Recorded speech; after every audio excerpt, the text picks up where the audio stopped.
Are you sick of me yet? No, never. Woo! All right, today's the topic everybody loves, pricing for profit. Yay. All right, but first, let's dig into yesterday and where you got to. Who wants to kick it off?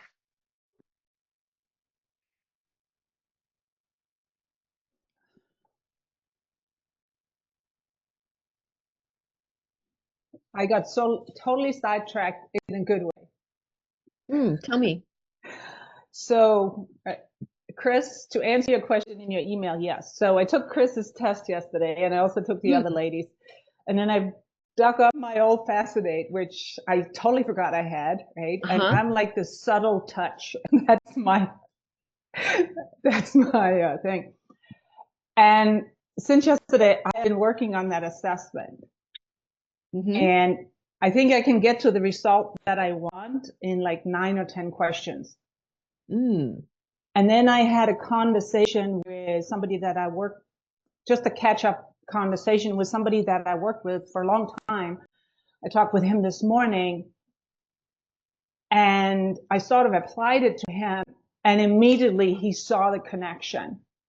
Wow. So I'm sitting here on pins and needles and thinking, how the heck can I move forward with this? So yeah, I got distracted, but in a really good way because to the point of Chris's test is like my personality, and I've known this a long time. Mm-hmm. I want to be able to see how A fits into Z and how C fits into, K. And that's always been my personality. And I really feel like I'm getting very close to that nucleus of putting something on that I can say that is me. So Mm. I truly believe in that. All the tests say I'm also a thought leader, which have not believed in myself because it's like, how can I be that when I'm just saying what everybody else is saying? Ah. So, so yeah, it's been very interesting, but I've not done a lot of homework. Okay. That's totally, well, you did the homework that you were supposed to do, and Yeah. that's the beauty of this. And so are you thinking that your framework is going to fit into this assessment and that's what's going to kind of figure out how you work with people? Is that the clarity you came to? Yeah, because the assessment is basically going to inform me, and I can, of course, also inform my clients on the deepest psychological reason why they make the decisions that they make and take the actions that they take. Mhm. And when I can get to that, I can help them bring into that awareness and see, now that you have this awareness, how can we start changing? Beautiful. So Elsa, share what your why, how, and what are. Um, um, Do you have your simple YOS statement in front of you? I don't know if I have the statement, but let's see here. I was just looking at your email here. So my why is a challenge, my how is simplify, and my what is contribute. Very similar to me. Mhm. Yep. And as I said, it just confirms all the other tests that I've ever taken. Mm. And what did the one from Dorothy come out as? Did it come out that you were a Thought leader. Woohoo! So am I.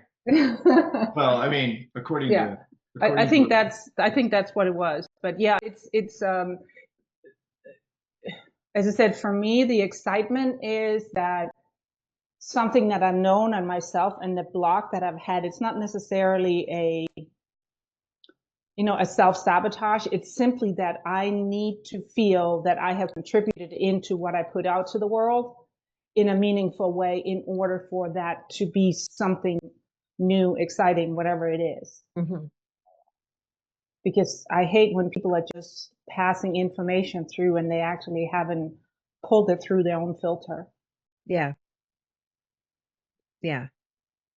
I love that. I love that you got clarity on that because from that place, the sky's the limit. Like you can create so much more from that space.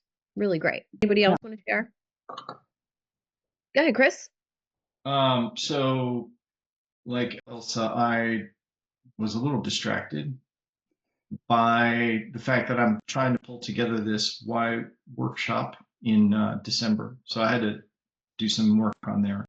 I did do quite a bit of additional work inside ChatGPT, and it was really quite helpful in terms of helping to identify the problems that who my ideal client is and the problems that she or he is dealing with, and the language that I can use to speak to that person, as well as some of the avenues I can use to get my message out, and some of the language. I asked it, what are statements, words, phrases that I want to be sure to avoid and not say?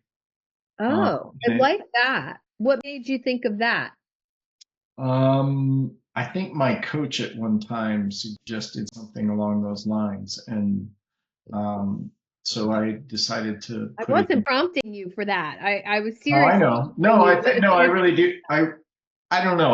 To me, it just kind of came to me. I think it was at one point part of a conversation you and I had one time about different prompts to use for ChatGPT, and that one was useful because it's like, I mean, there are some trite kinds of phrases that it wants me to avoid using because my ideal client will be very put off by those types of things. So all of that has been, so I have been doing work. I'm not, and work on the stuff that you have recommended. I don't know that I'm quite up to where everybody else is. The other thing that distracted me that I'm just going to share with all of you, because, I think I've said in full transparency, the person that I'm probably most trying to help with all the work that I'm doing is me.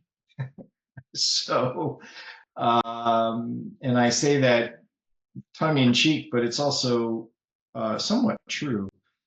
And the issue of where do you put your focus, of your energy? And so I heard some statistics that were quite mind-blowing this morning about sort of the nature of the universe and how big, we are relative to the rest of the universe. Oh, And it sort of begins to put your problems and issues into a different perspective. So anyway, that was a little distracting. It was also helpful, but anyway, so I have been doing work. I haven't done all of the assignments that you've asked us to do to date, but I'm getting there. and I did just email out the workbook. So if you didn't get that, let me know. That might be helpful with some things to think about in the future. Today, I'd like you to feel comfortable with me challenging you to raise your prices and what that looks like from the bottom line aspect, but what it looks like as far as all of the years experience you have. And it could be the first time you're selling something and you think, oh, the most experienced person in the world is charging this, or the highest priced person who does what I do is charging this, and you don't see yourself that way. I'm going to challenge that a little bit for you today with a simple equation.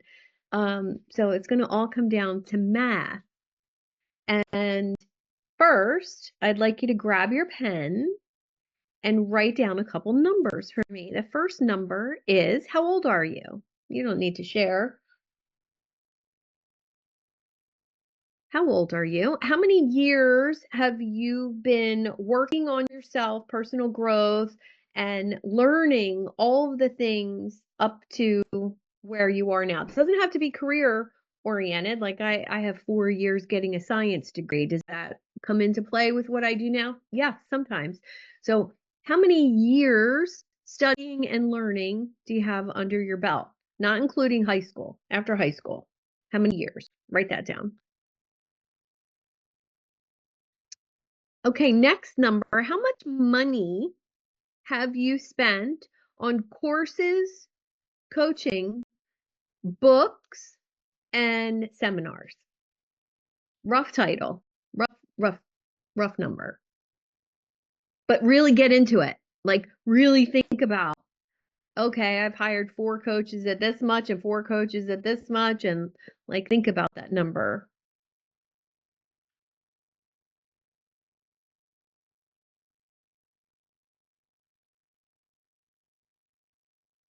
In books alone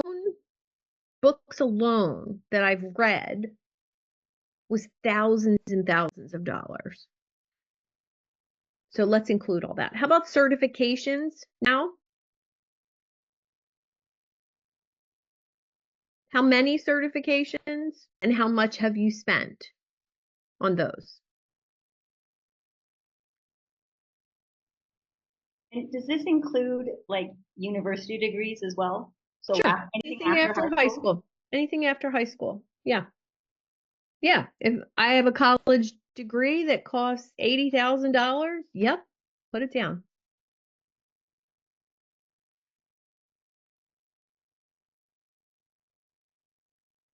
Now add that up.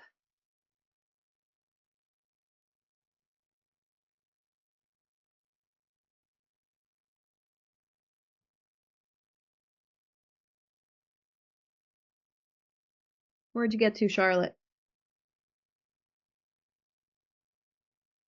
Mine's kind of conservative because I really have just been investing in the last, other than college, the last 3 years. 80 to 100,000. That's kind of a big range, but Okay. Anyone else? I haven't finished, but I'm already at like 250,000 of those. Mm-hmm. Okay. So you said 2 different things. You said education and certifications, correct? Mhm. 2 separate things. So I'm at about 100 grand for education at least, and I think conservatively like 25,000 for certifications. Okay. And how about coaching programs, courses that you've taken, books that you've purchased? And Well, yeah, that's the 20 because I went to USM, so that's I took their coaching and all that. So okay. the biggest Okay, one so no other work with coaches. I mean, like, a lot. no. I put that into 100,000. Okay. Yeah. Okay. All right. So now with this number in mind, and then all of your years of life experience, because most of us are teaching and coaching around topics that what we've done ourselves. That's exactly what Chris said, right? He feels like what he's doing is for him, and then he's going to share it with people. Oh, could you hold on one second? My son is calling. I don't normally do this. Hold on. Let's hide.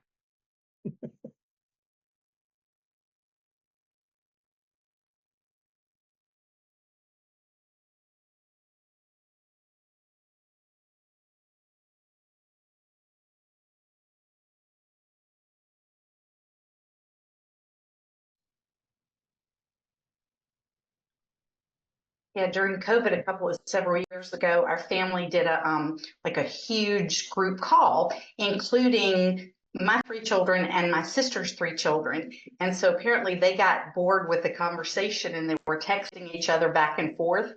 They changed their name on the thing to buffering. You know how sometimes when there would be a lag and then they muted themselves. So all the adults thought that their connections were bad and they were just literally scamming us to make the adults think that something was wrong with the service. And then they were all laughing about it behind our backs and we didn't know it.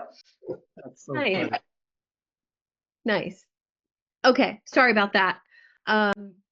Think about all of those years of life experience. So I had 20 years experience as a dental hygienist. That's 20 years of building rapport, connecting with people, relationships, phone skills, leadership skills.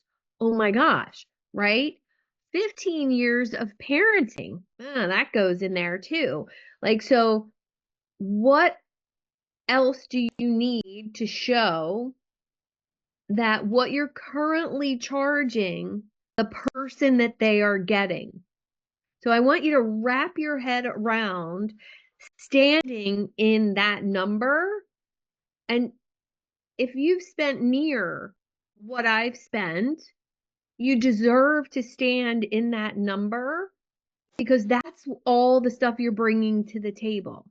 And when I fully understood my timeline, my life experiences, plus the business experiences, plus the certifications, plus the education, plus all the books, plus all the people that I've learned from, when someone is paying me for 1 hour of my time or 3 months of coaching, they're not just paying for that hour. They're paying for all of that that's coming to the table. So let's evaluate, and we don't have to share prices here, that's not important, but evaluate where you're currently at and does it match everything you just wrote down? And if it doesn't, and Lindsay, I'm going to bring up a story of one of my favorite coaches. He's a fitness coach. He's a biohacker. He's got an incredible podcast. His name is Ben Greenfield. And his certifications are the same that I had when I was a health coach and a trainer. So he's got the ASM personal training certification, and his experiences are all because of the research he's done on himself.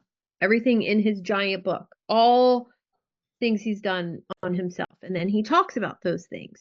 And if you go to hire him because of all that, it's $4,000 an hour to train with him. Wow. And so when I was looking at, okay, well, I haven't been training as long as him, but his certifications were no more than mine. His popularity was more, his notoriety was more, his online authority was more because of the books that he wrote. And that kind of made me see, okay, what do I need to do to increase my authority? So that's the question. What do I need to do to increase my authority when someone looks me up or Googles me or goes to my website or goes to my LinkedIn profile? Objectively, please do not compare yourself to Ben Greenfield because he's been doing it for 30 years now and charges $4,000 an hour. Awesome. But what do I need to do to set myself up so that in 5 years my price is quadrupled? What do I need to do? What do I need to learn? And many of you I know are going to come to the conclusion that I did when I asked myself this 2 years ago. There's nothing I'm missing. Nothing. There's nothing I'm missing.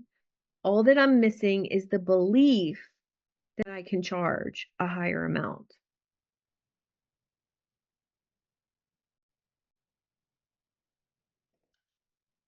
And if there's nothing on paper, there's nothing tangible, legitimate that you're missing, that's how you know it's your own limiting beliefs. Right, Elsa? Yes. Well, something stuck to my mind when you were saying it, because you now also said that this gentleman, that he is charging $4,000 per hour, right? And that's the mindset we want to get away with, because I just remembered a client that says to me, I feel like I have you sitting on my shoulder all day saying, what would Elsa say? So I'm basically on call 24/7, 365, right? Because I'm sitting there on his shoulder. So I should be charging more for that because I'm there all the time. Yeah. Well, that means that what you're saying to him is having more of a profound effect because he's actually hearing your voice in his head. Yeah. That's amazing. Yeah. Sort of creepy, but yeah. Sort of creepy. Yeah, sort of creepy, but good. And so take that into consideration. And then if you're accessible to your clients for those emergencies, for those, moments of panic, via text or via WhatsApp or whatever, that goes up in value as well. And if you're being the person who your clients want to be, truly, if you're being that person, people pay extra for that. Numerous coaches I've worked with have all said, who are you being, Suzanne? Who are you being every day? Are you being the person who works 80 hours a week trying to hustle and grind, but you tell your clients not to do that? Oh, okay. I have to be the person who's doing things the way I'm asking my clients to do it. And so do you. And that makes the price go up. Okay, so where you're currently charging right now, what does it feel like to double that price? Whatever it is, monthly, weekly, hourly, how comfortable does it feel to double? I would say for me, the comfort level of doubling it, but then the limiting belief of who's going to pay it, right? So I look at what you just did. I'm like 24 years experience, 2 degrees, like all of these things. I've been doing it forever. I know what I'm worth, but that limiting belief of, but who's going to pay that? And I mean, you just saying that about Ben Greenfield, of course and I say that, of course he's going to charge 4,000 because everybody knows who's that is. But who am I to do it? So like that's kind of where I struggle with. I'm like, I know it's worth, I know I'm valuable, but who's going to pay that? And that's kind of where I sit. Can I adjust a little mindset tweak on this for you? Yes.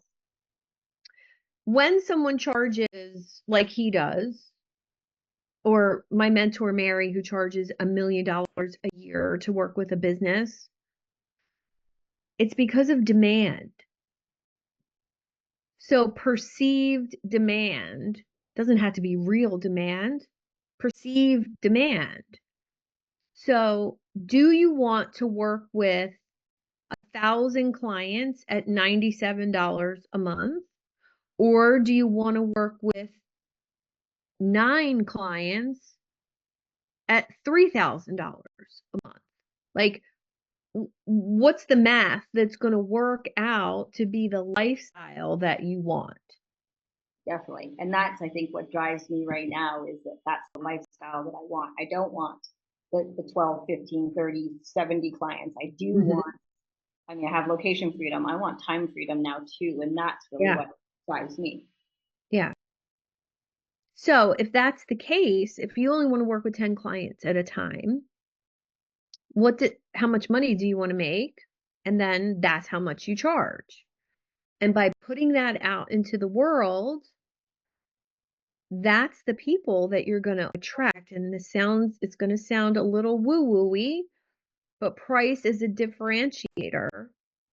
And I've noticed it over and over and over again. When you say the price and you're expensive, and somebody says, "Oh, that's expensive," and you reply, "In relation to what?" And you're confident in that pricing, it's because you're worth it. And if that person says no, maybe you're just not in the right circles of people for your pricing. But I would argue that the pricing is the differentiator.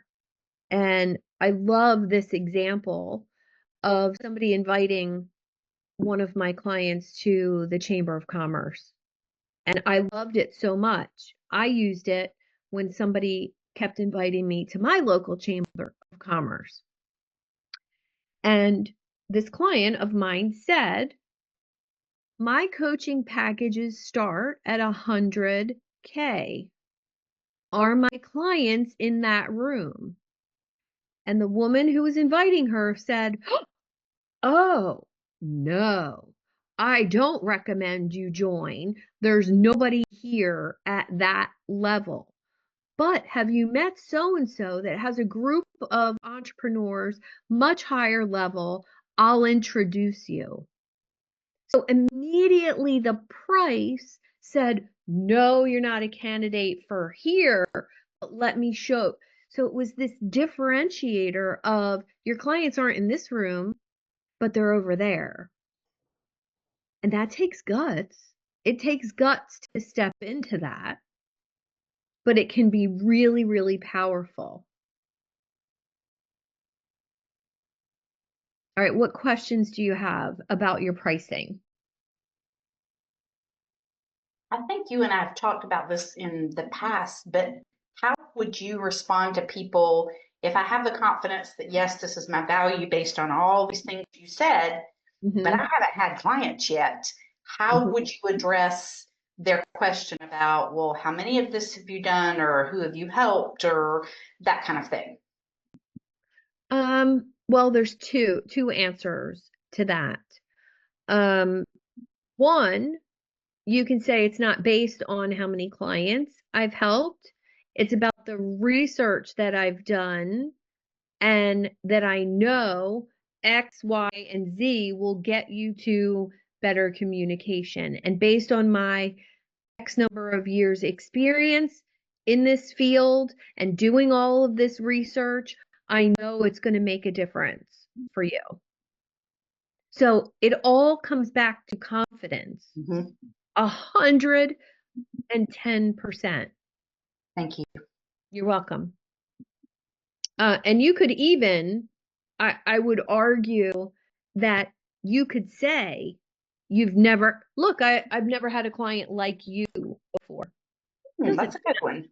Doesn't mean you've never worked with anybody before, because that's not true. You've worked with plenty of people, not in this capacity. But again, that comes back to confidence. I've never worked with a client like you before, but you've been on my list for a long time. And because of that, my normal fee would be $150,000 for this project. But because I really want to work with a client like you, I'm willing to go and give you a discount. I like that. So again, confidence, right? It's going to feel shaky at first, but it all comes back to your belief that what you're offering is going to help them. And a year ago, I didn't have that confidence. Now I have the confidence, but also want an intelligent response if they question me. Yes. Yes. One of the responses I got, I actually wrote it down for you guys because it's wonderful.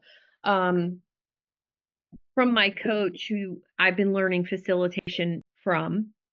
We were talking about sales last week, and I said, what do you say when somebody doesn't want to pay you, or when they think you're their friend and you're going to just do it for them for free? And he said, when someone asks that, you say, typically, I get hired for this, Sally. Do you have a budget for things like this? Or, and if they say no, you say, okay, well, if there is a way that by doing this work with you, or the presentation for you, or whatever I'm doing, if there is a way to let your audience or your people know about the work that I do in a very non-salesy, non-sleazy way, is that something you'd be open to? And if they say yes, oh, okay, well, in situations like that, depending on the size of the audience, I'd be willing to reduce my fee dramatically or waive my fee depending on what you need. So that's what I say when it's a speaking thing or a facilitation thing for a community. And it's a community I want to be in front of, like a Visage group. I waive my fee all day long. You're going to put me in front of 15 millionaire business owners? Yes, please, and thank you. But if I'm too eager, then they're like, oh, she just gives it away, right? Kind of like dating. So typically I charge for this, but if there's a way that I can let your people know how to work with me privately, is that something that we could talk about? If not, then I could reduce my fee. But, and again, that response for me felt so natural. Well, typically I charge for this, Sally. This is my business. This is how I get paid. But if there's a way for me to share what I do with your audience, I would consider reducing my fee or waiving it completely. Would you like to talk about that? Super professional and classy. Now, if you don't have an offer, Charlotte, for those individual employees, maybe that's something that needs to be in the back pocket just in case for a presentation, that you would do one-on-one consultations. Great. Okay. How are we feeling with the pricing number? That's really funny because yesterday I actually met with somebody and I tripled my pricing. Mhm. I met with a friend of mine and we were kind of going over the numbers and going over some of the other programs that are out there and figured out what the rate per student is. And then we used that number and then I discounted that like $75 a student. And I was like, wow, that's still pretty significant. That's way more than I was charging. And Mhm. the reason why is because I'm making a move in more deeper into corporate next year in 2025. So I didn't want to be what he was telling me. He's a ex C-level executive, and so he's like, they're not going to take you serious if you're charging this little. You're like, they're not going to, Yes. they're just not, they're not going to hire you because you're too inexpensive. Yeah. And no one's going to want to cut a check for $3,000. They're not cutting a check for $5,000-$10,000. They're like, this training isn't worth it. Yes. So Yes. I lost a proposal because my proposal was $9,000 and the law firm's budget was 25. yeah. Lesson learned. Yeah. I was the cheap. They got 3 proposals. I was the cheapest one out the door. Bye bye. See, they have to spend their whole budget, or they don't recoup that. It doesn't roll over till next year. Yeah. And so I learned a very powerful lesson in that moment. God, I could have charged $25,000 for that because the woman really liked me. I learned to ask, What's your budget? what's your budget for this training? Yeah. And that's what he talked about yesterday. He said, ask them what their budget is. And Yes. their budgets are all going to be, for what I do, they're all going to be $20,000 to $30,000 to $50,000. Yes. So yeah. Yes. Here's a couple questions if you're still struggling. And you can put number 3 into ChatGPT with your price and ask it for some research and see what it comes up with. It's not always going to be 100% accurate. If you want to pull the actual internet, you could head over to Perplexity and it will pull some pricing from Google.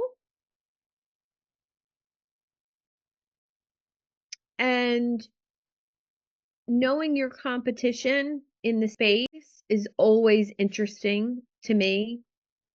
Who's the top person who does what you do in the world and what do they charge? Who's the cheapest person in the world at what you do and what do they charge, and where do you want to be? Where do you want to be on that spectrum? You want to be the best? Do you want to be, don't be in the middle, because I'm telling you that's the worst place to be. Don't be in the middle. You're either going to be the dirt cheapest, the guy I know who has the very first membership community on the internet for a private podcast. I'm trying to get him on my show, Jason. He started a community in 2005 with a daily podcast subscription, $1 a month. $1 a month in 2005. People told him he was crazy. Nobody's going to pay you $1 a month for your podcast. It's still $1 a month, and he's got 1 million members. 1 million members, $1 a month. Oh OMG. And I took one look at his presence on social media and one look at his, I mean, not only does he need a makeover himself, but he needs a makeover of his whole online presence. He needs to be modernized. I can't wait to have a conversation with him. But $1 a month, and he's never raised the price. Almost like Really Brian cool. Johnson did that for $10 for what, 12 years or something? 12 or 15 years. Yeah, I paid yeah, $10 a month. 12 years, yeah. Yeah. Does everybody know who the best in the industry is at what you do? Well, this is going to sound arrogant or conceited, whatever the word is I actually, my competition is Dale Carnegie, and I think that my program is better than Dale Carnegie's program. I love Dale Carnegie's program. I've taken it. I think mine is better. So, but that's my competition. I don't have a name. I don't have that, and that's what I compared me with. So I was, so I looked at them there, like I said, they were like 275 per person, per day. That's kind of where they land. And so I did 200 per person per day. Okay. Minimum, and then, but I went a minimum, then they have a minimum also. So then they have a minimum of like, I think it's, their floor is like $5,000. And I gotta look at my notes, but so, that's that for me was my, what do they call that? The syndrome, what do they call that? What do they call it? The imposter syndrome. Uh-huh. That, that was something I had to work through, which is, that whole imposter syndrome, that I had to get confidence in myself. It's like, I feel good. I feel good as a trainer. I feel like what I train is really powerful, and I feel really good as a trainer, and I'm willing to put it up against other trainings. And I Yeah, think that's what took me over the line to go, okay, yeah, that's good. I'm willing to put myself up against the other trainings. And it's just like competition. Like I've competed my whole life, so it's a competition at some point. It's like, yeah, okay, well, I always plan on winning. Well, here's another question that my mentor asked me. She said, Suzanne, if I refer you $1 million client today, are you prepared? And I was like, what do you mean? Yeah, I'm ready. I can do it. She said, no, I mean financially. Will your bank account, do you have a family trust set up? Do you have a Swiss number to account set up? Because otherwise, that client sends you $1 million into your US bank account. You're going to lose all that money in taxes, and that's what you would use to pay your vendors. And I was like, oh my God, I'm not ready. I'm not ready. So you can't have a $100,000 client if you're not set up to receive that. Yeah. Forget about $1 million client. And if you tell $1 million client that they're going to send $1 million to your Stripe account, No. no. Go ahead, Chris. So as you've been talking, I've been continuing my thread that develops the my ideal client. What do I offer? That what's the program look like? All of those kinds of things. It's just sort of been building, and so I asked it the first two questions that you put on for the pricing. And this is all just stuff I haven't really digested it or solidified it or whatever. And it said, so based on all of this, the benefit to your client would be over $400,000 a year. And so I just asked it, I said, what changes would I need to make to my program so that the value to my ideal client would be $1 million or more? And it just gave me a whole. So anyway, what's powerful about asking these, I mean, and again, I haven't obviously looked through all of this, but in terms of, I'm picking up on what others have said here around, the confidence issue. I know that it's in between my two ears. And I've been struggling with this issue. As you know, as my coach, you know, I've been wrestling with this. What I'm finding from this program that we're engaged in here together is that, you know, as a thought partner, AI can be pretty objective in terms of laying out the specific things that we can do to tweak our program. And for me, at least, having those kinds of things lined out and being able to look through the list and say, yeah, I can do that, and I can do that, and I can do that, right? And then turn that around and say, and as a result of me being able to go out to the marketplace with confidence that these are the things that I will do for you and that you will get as a result. And therefore, you know, this is the cost of my program. Anyway, I'm saying all of that just because the use of AI for me so far has really given me ideas that I never would have thought of for my own program, that are translating into creating a program where I can feel confident in charging a much higher price point. Yes, same. So thank you for You're welcome. taking us in this direction. It's helpful.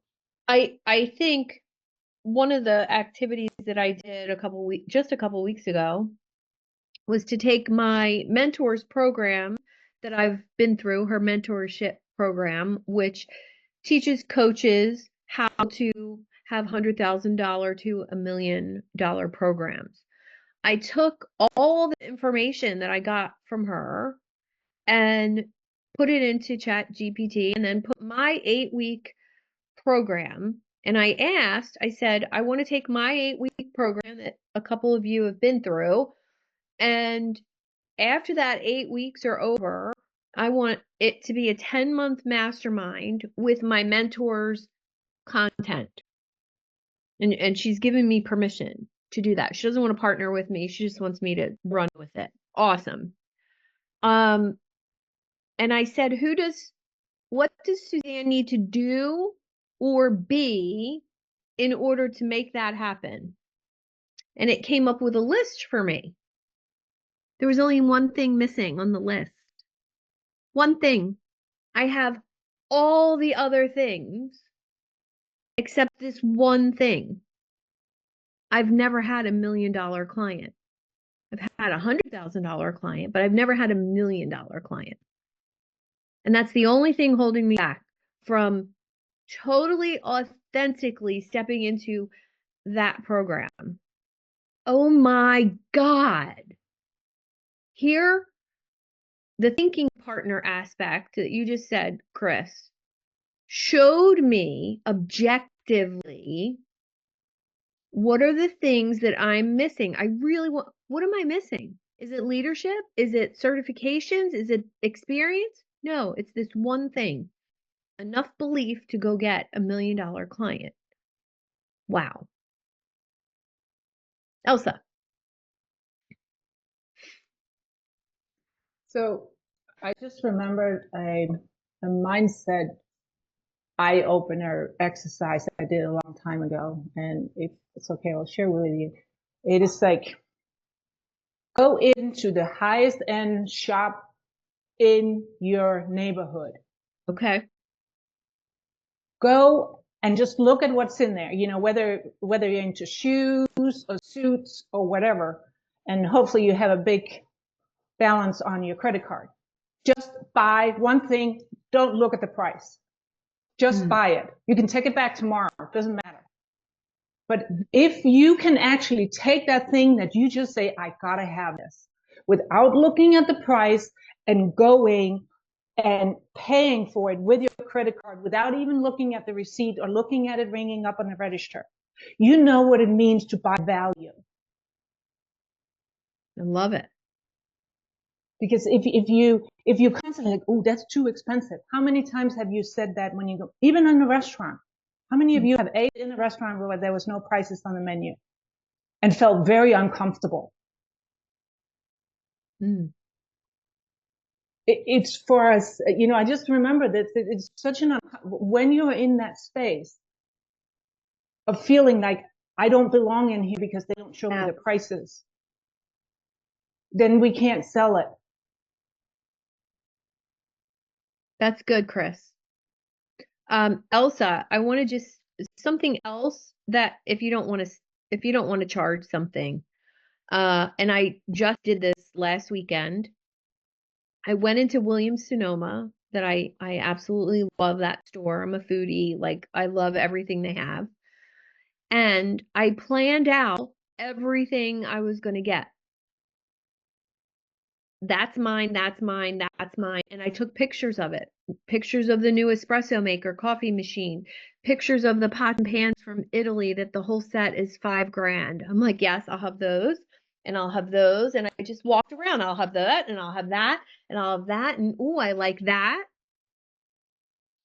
And I walked out of the store almost as high as if I had actually bought all those things because it's all totally possible if that's what I want.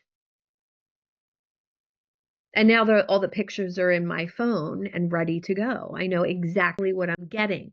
It's already coming to me. And that sounds a little woo-woo for a lot of us, but it's really a vibe that you have to get into in order for someone to say, Chris, I'd really love to work with you and experience this thing that you do with your clients. What does that look like?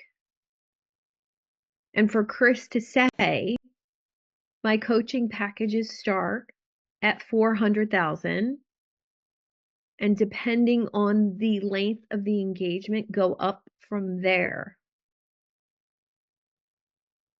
And to be in the same energy of your espresso machine is 3,000 or your cup of coffee is $12, like I can't explain what it feels like, but it definitely feels different than I can't afford that. And I would challenge you, if you're feeling like you can't afford something, to reframe it to, I'm choosing not to buy that right now, even in your own voice in your head. Chris, that prompt is excellent. So if you want to start with the one I put in and then get to Chris's, help me find the perfect price for my offer based on the transformation that I provide and the perceived value to my clients. I just hearted it there in the chat. If you want to try that one, then use, I love Chris's prompt about what's the value of me solving those problems. Excellent. And then what changes would I need to make in me or my offer to be able to charge 100,000 if that's your goal, 1,000,000 if that's your goal? Because typically the changes aren't in the program, the changes are in your program and the ideal client.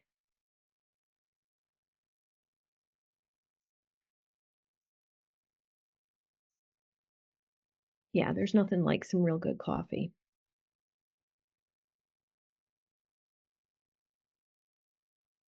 $12, that's some serious coffee. Hey, there's the coffee that I used to buy, like whole beans, and then I would grind it and make it at home. It was about $60 a pound. Yeah. I was very conservative with that coffee. I bet. And there's other coffees. This is a total tangent, but I thought this was fascinating. The most expensive coffee in the world is a coffee bean that's eaten by a monkey and pooped out, and they clean it off and they sell it. What? What? That's the most expensive coffee in the world. No, I'm not trying it. Thank you. It tastes like crap. There you go. Thank you. I mean, we're all thinking it. I just, Right. yeah. Right. But I was somebody trying to out come there, up with it. who thought of that? You know, somebody who was selling coffee thought, these stupid Americans, I'm going to pick up those beans that the monkey pooped out and I'm going to sell them. It was a dare from somebody. Some Yeah. guys, yeah, on the farm were making bets about. Who said that was more valuable? Uh-huh. Somebody just decided it was more valuable. Okay, where did y'all get to? Well, it's funny, it's funny because we're human beings trying to create ourselves as kind of like valuable human beings. It's a funny conversation that we're having. It is. And it's It like is. the discomfort of that. Like what do we want? We want to be valuable. We want to be appreciated as human beings. We want to be acknowledged. We want to be understood. All this stuff, right? And yet, like, yeah, but you know what? But you're gonna need to come to this class because then we'll finally get you to actually consider that you're actually valuable. It's so funny. There's a whole resistance to that. So, there is a resistance, magnificent. but removing your value out of the equation is key, because it's not about your value. It's about the transformation that you're providing to your client. And how fast are you getting them there? How much are you, if somebody paid me, when someone pays me $1 million to work with me, and I say between 8 and 18 months will get you to where you want to go in your business. And if that 18 months comes and we're not quite there yet, you think I'm stopping? No way. No way. So it becomes the value of the transformation. And if Chris believes that his transformation through living a life with no regrets is worth $1 million, it's not his worth. It's that living that life that way is worth $1 million to certain people. Yeah, that is like all of a sudden I just had it. That was a light bulb moment for me. I've heard it a zillion times before, but all of a sudden that makes so much sense now. It's not, is Chris Kenny worth $1 million? One could argue I'm worth a lot more than that, but that would be my mother and a few other people might say that. But it's the transformation. It's what happens for the other person that is the value. Yeah, and if you could do that transformation in 4 hours or 4 years, does it change the value of the transformation? So the quicker I can get you there, the more expensive it is, maybe. Right. For the right client. Right.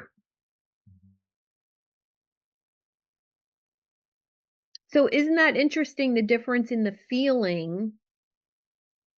Because it changes the dollar per hour thing. Like, I'm working for you for an hour and I get this much money, or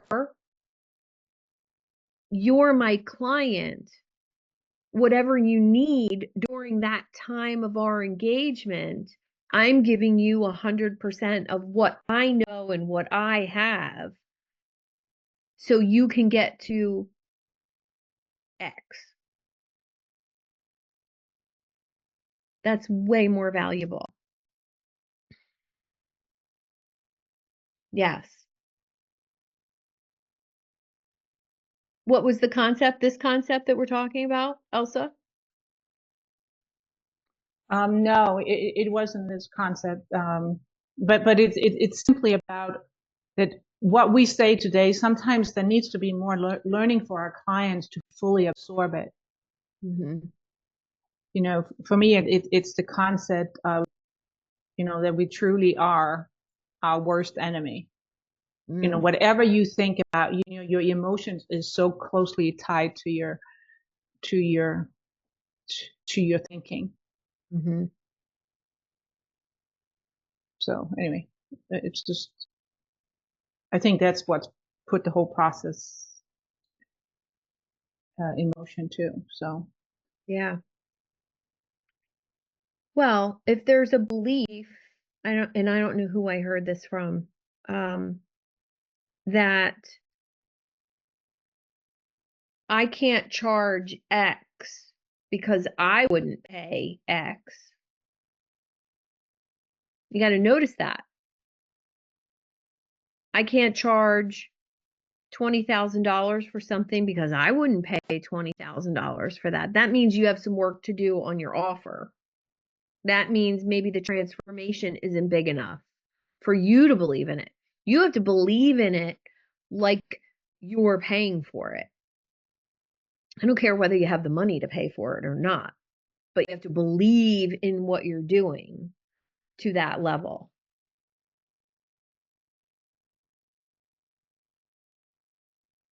Okay, I'm going to wrap things up. Let me Go ask you ahead. a question about, Yeah. is there an indication that you've priced, and this is hypothetical, that you've priced things too high? I mean, if everybody's saying no, Mm-hmm. if, but then that could be you're not talking to the right people. Mm-hmm. But that all goes back to, do you want to be at the higher end of what people charge? Well, the most expensive whatever in the world, you know, you go to hire Tony Robbins for a talk. If you want him to work with you as your coach, it's $1 million, and it's like 3 months. And you don't get to actually meet with him. I think you talk to him on the phone. Mm. But so the farther removed the person gets from that interaction, the more expensive the price goes, which is interesting. And, you know, I don't think you, Charlotte, have to be the most expensive in the world. Mm-hmm. You are high end. I mean, think about your energy and your vibe and the work that you've put into what you're doing, and then how you show up. Are you going to show up in sweatpants, or are you going to be professional and together, and you're going to be prepared, and you're going to have things and your hand out? Like, I already know how you're going to show up compared to how other people show up to do training. So that in itself makes you higher end. Okay. Okay. And I loved the prompt that you provided. I just put it in about the ChatGPT, you know, what should I be charging? And because I just have some kind of a simple model initially. Yesterday decided to add some other tiers like you had talked about earlier. So just even putting what you know about me, what do you, and so it spit out some stuff for like basic level. And so I think I can just build from there. Great. Great. Also, I'm going to give you some responses for objections and what you need to think about.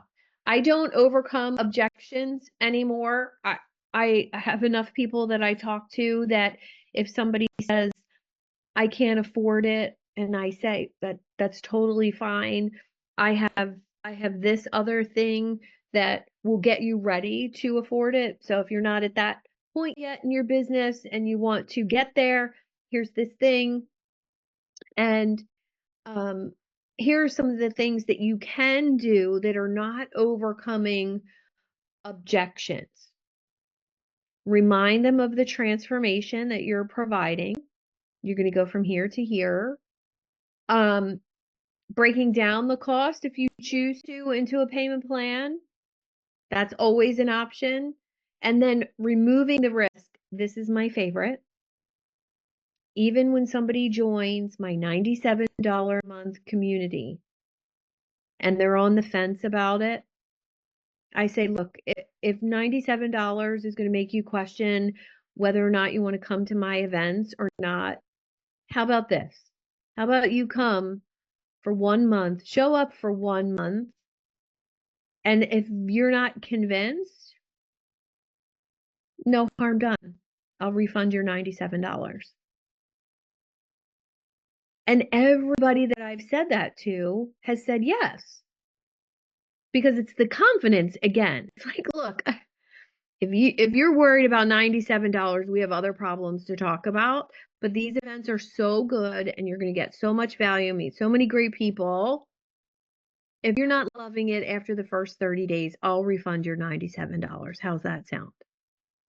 And again, that comes back to that confidence thing. Removing risk is very important for me. It's one of my values because I was taken advantage of in this marketplace numerous times, buying things and not getting what I thought.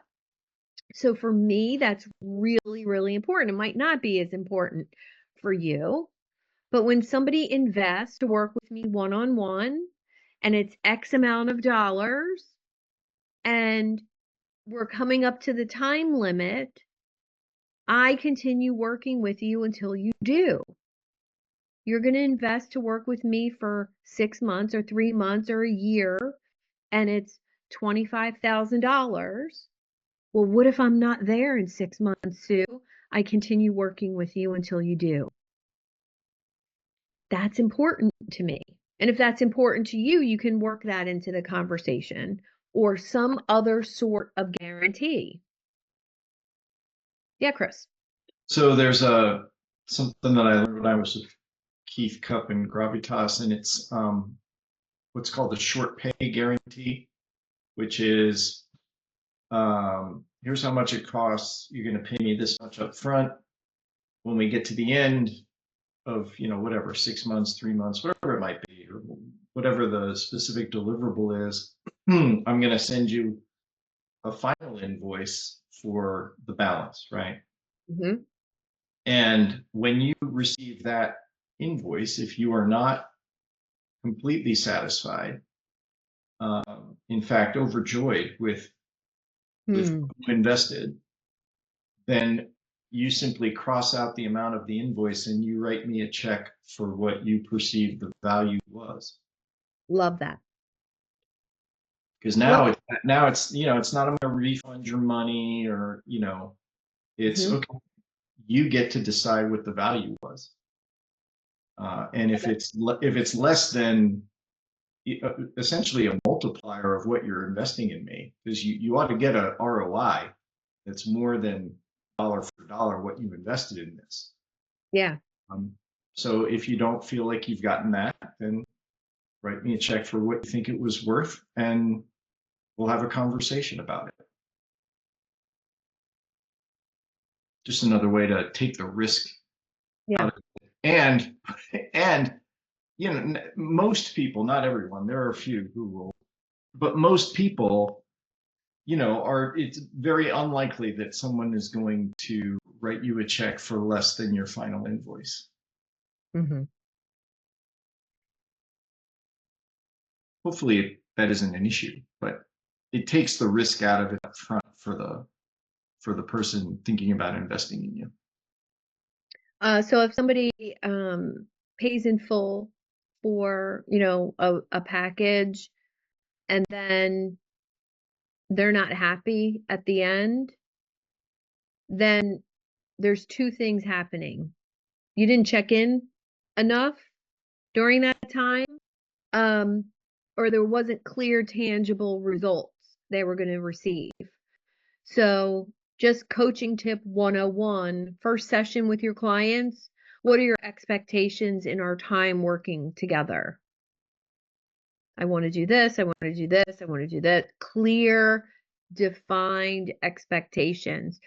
And if you're following a program, an outline, steps, modules, whatever, get them to tell you what they expect to receive.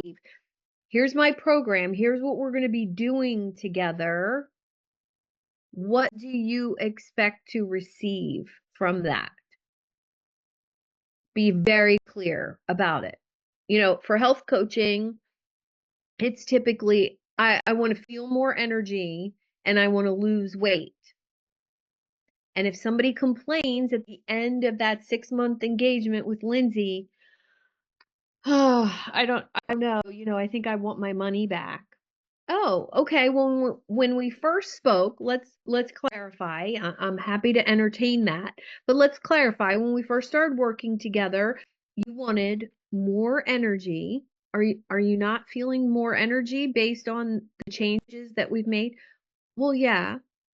Okay, and then the other thing, you wanted to lose weight, and by my calculations, you've lost 27.5 pounds since we began working together. So from my point of view, you've been extremely successful. What is it that you're not happy with?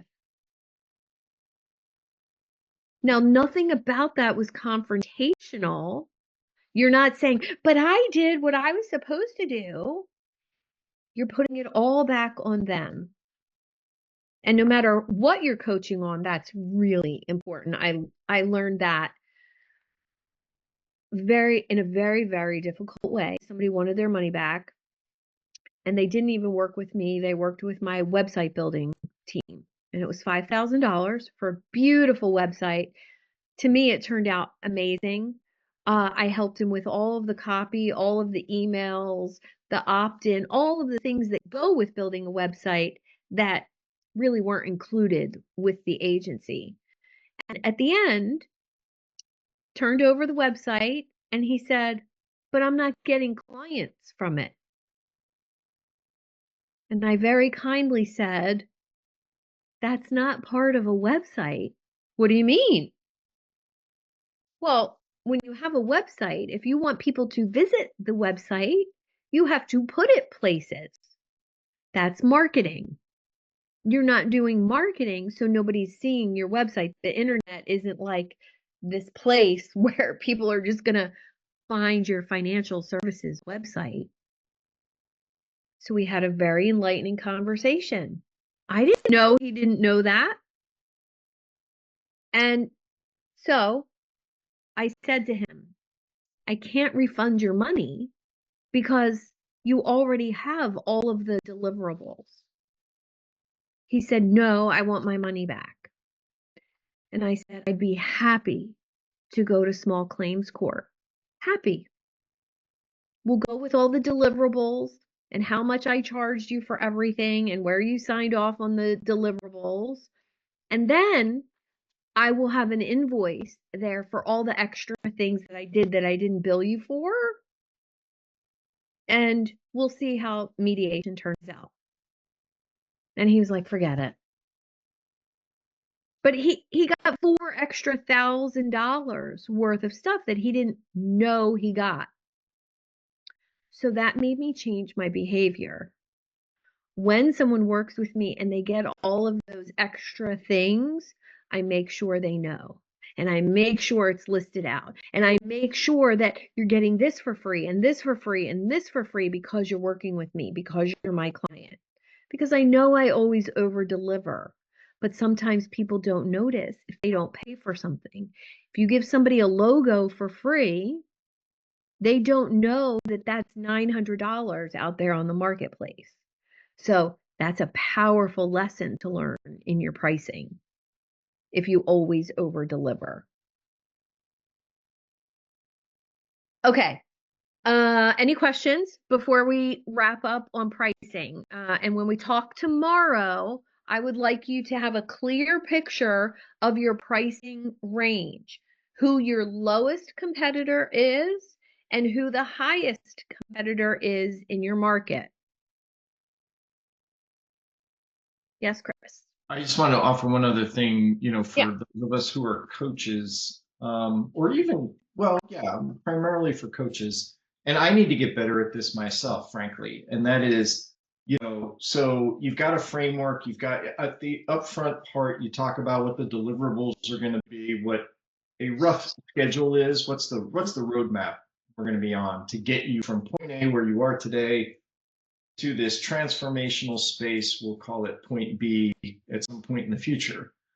And I sort of picked this up from the Rich Litvin book, and that is, when you go into a coaching conversation, you as the person who really knows what the roadmap is and what it needs to look like and what stage you're at, you go in with at least a game plan about how you're going to keep moving the client forward on their path.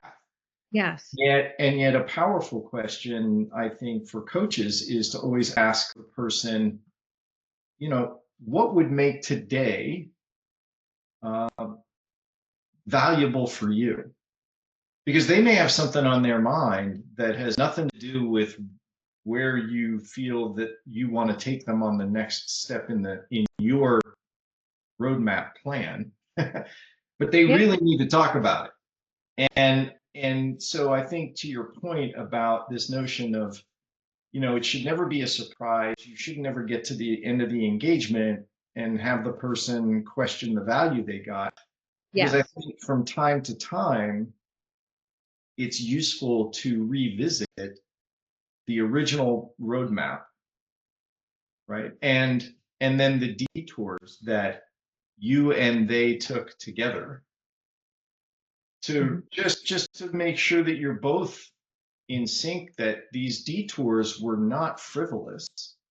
They were not, they were necessary things that the person needed to talk to. And now how do we get ourselves back to the road that we said we were going to travel together? That's all. And I'm saying this out loud as much for my own benefit as anyone else's here, but it's just, I do think that that's really important, is to sort of revisit that periodically to make sure that, neither you nor the client is getting lost in where you're trying to take them to and what they originally sort of signed up for. That's all.